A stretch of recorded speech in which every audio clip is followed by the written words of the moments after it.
From what I understand, This is the modern workplace. that's People of all exactly cultures working together, different languages, different ideas, different Well, I don't know. customs. All this working together with different people really makes business a lot different than it used to be. If you manage it creatively, it can be a big asset for your organization. But if you don't plan for it and you don't deal with it wisely, you can have some problems. An old parable symbolizes this challenge. It says, "The slender reed that will bend in the wind will survive, but the shoot that stands straight and won't bend will break and will be swept away." When it comes to cultural diversity, be that slender reed that bends and survives. Be flexible and open-minded. Realize that cultural diversity will bring fresh ideas and differing insights. It will breathe new life into your organization. When our workforce started changing, we were actually a little worried. We just weren't sure what would happen. But I've got to tell you, it's actually helped us. It's really caused us to broaden our thinking. It's made a big difference. But cultural diversity won't always happen easily. It takes a commitment from every level of the organization, and that commitment must start right at the top.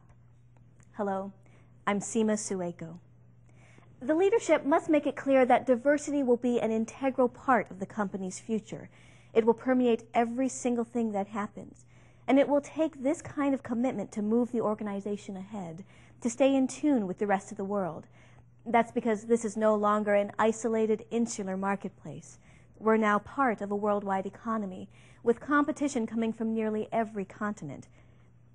For that reason, we need every bit of input we can get, every bit of diversity that will make us more creative and open to change. Simply put, cultural diversity is now a fact of life. The great companies are welcoming it and utilizing it. They're making it a part of their future. Cultural diversity is an obligation, but it is also an opportunity for everyone to grow, both personally and professionally.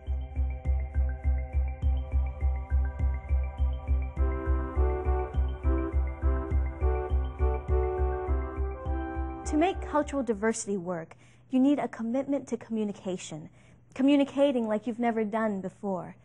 That's because you're dealing with people from all different kinds of backgrounds, people whose customs, rituals, native languages are very different from yours. And these differences can be quite significant. In fact, so significant that they can potentially cause real problems. The key is to realize that just because people do things differently doesn't mean they're wrong.